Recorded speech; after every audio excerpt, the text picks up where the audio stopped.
আপনি কি জানেন আকাশ এবং পৃথিবীর মাঝে এমন একটি সুরক্ষা ব্যবস্থা আছে যেটা না থাকলে আমরা কয়েক মিনিটের মধ্যে সূর্যের বিপজ্জনক রশ্মির শিকার হয়ে মারা যেতাম? হ্যাঁ দর্শক, পৃথিবীর আশপাশের আকাশে এমন এক অদৃশ্য পর্দা রয়েছে যা আমাদের অজান্তেই আমাদের পুরো সৃষ্টিজগৎকে রক্ষা করে চলেছে, আর সেটি হলো ওজোন স্তর। কিন্তু অবাক করা বিষয় হচ্ছে এর কথাও মহান আল্লাহ তাআলা কোরআনে জানিয়ে দিয়েছেন সেই ১৫০০ বছর আগেই। দর্শক, চলুন জেনে আসি এই ওজোন স্তর আসলে কি, কেন এটি আমাদের জীবন রক্ষা করে এবং আল্লাহ তাআলার সৃষ্টির মধ্যে এর গুরুত্ব কি। ওজোন স্তর হচ্ছে পৃথিবীর বায়ুমণ্ডলের এক বিশেষ অংশ যা বিশেষভাবে ওজোন গ্যাসে পূর্ণ। এটি প্রধানত আণবিক অক্সিজেন এবং একক অক্সিজেন পরমাণু থেকে তৈরি। যখন সূর্যের আল্ট্রাভায়োলেট রশ্মি এই অক্সিজেন অণুদের সাথে প্রতিক্রিয়া করে তখন এটি তৃতীয় অক্সিজেন পরমাণু যুক্ত করে ওজোন গঠন করে। এই স্তরটি পৃথিবীর বায়ুমণ্ডলের উচ্চতর অঞ্চলে অর্থাৎ ভূপৃষ্ঠ থেকে প্রায় ৩০ কিলোমিটার উপরে স্ট্র্যাটোস্ফিয়ারের নিচের অংশে অবস্থিত। তবে স্থানভেদে এবং মৌসুম ভেদে এই স্তরের পুরুত্ব কম বেশি হয়ে থাকে। ফরাসি পদার্থবিদ চার্লস ফ্যাব্রি এবং হেনরি বুইসন ১৯১৩ সালে ওজোন স্তর আবিষ্কার করেন। পরবর্তীতে ব্রিটিশ আবহাওয়াবিদ জিএমবি ডবসন ওজোন স্তর নিয়ে বিস্তর গবেষণা করেন। ১৯২৮ সাল থেকে ১৯৫৮ সালের মধ্যে তিনি ওজোন পর্যবেক্ষণ স্টেশনসমূহের মধ্যে একটি নেটওয়ার্ক তৈরি করেন। গবেষণায় দেখা যায় ওজোন স্তরে ওজনের ঘনত্ব কম হলেও জীবনের জন্য এটি খুবই গুরুত্বপূর্ণ। সূর্য থেকে আগত ক্ষতিকর অতিবেগুনি রশ্মি এটি শোষণ করে নেয়। ওজোন স্তর সূর্যের মধ্যম মাত্রার তরঙ্গ দৈর্ঘ্যের শতকরা ৯৭ থেকে ৯৯ অংশই শোষণ করে নেয়, যা ভূপৃষ্ঠে অবস্থানরত জীবনসমূহের ব্যাপক ক্ষতিসাধন করতে সক্ষম।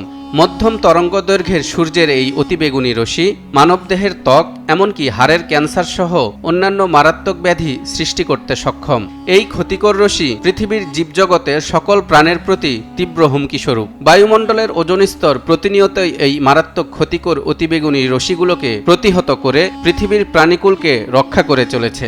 সেজন্যই আল্লাহ তাআলা এই ওজোন স্তর দিয়ে আমাদের জন্য পৃথিবীকে সুরক্ষিত রেখেছেন, যাতে আমরা তার দেওয়া জীবন উপভোগ করতে পারি। আল্লাহ বলেন, ওয়াজআলনাস সামাআ সাকফাম মাহফুযা ওয়া হুম আন আয়াতিহা মুরিদুন।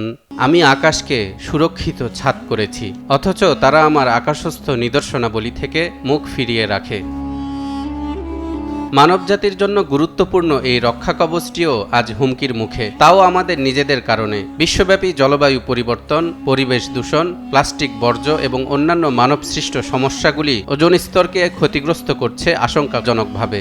বিজ্ঞানীরা বলছেন, পৃথিবীর বায়ুমণ্ডলের গুরুত্বপূর্ণ এই অংশটিকে রক্ষা করা না গেলে মানব শরীরে নানা রকমের স্বাস্থ্যগত জটিলতা দেখা দিতে পারে।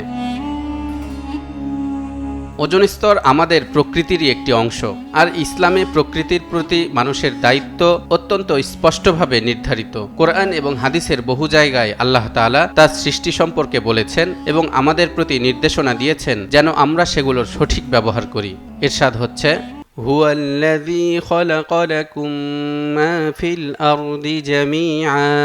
তিনি পৃথিবীর সবকিছু তোমাদের জন্য সৃষ্টি করেছেন। অর্থাৎ পৃথিবী এবং তার প্রতিটি উপাদান আল্লাহর দান এবং আমাদের কর্তব্য হচ্ছে এর সঠিক যত্ন নেওয়া। আমরা জানি গাছ পরিবেশের এক অবিচ্ছেদ্য অংশ যা ওজোন স্তরকে রক্ষা করতে গুরুত্বপূর্ণ ভূমিকা রাখে। সেই বৃক্ষরোপণ সম্পর্কে হাদিসে বলা হয়েছে, যদি নিশ্চিতভাবে জানো যে কিয়ামত এসে গেছে, তখন হাতে যদি একটি গাছের চারা থাকে যা রোপণ করা যায়, তবে সেই চারাটি রোপণ করবে। এই হাদিসটি শুধু গাছের প্রতি আমাদের দায়িত্বই নয়, বরং প্রকৃতির প্রতি আমাদের দায়িত্বকে বোঝায়।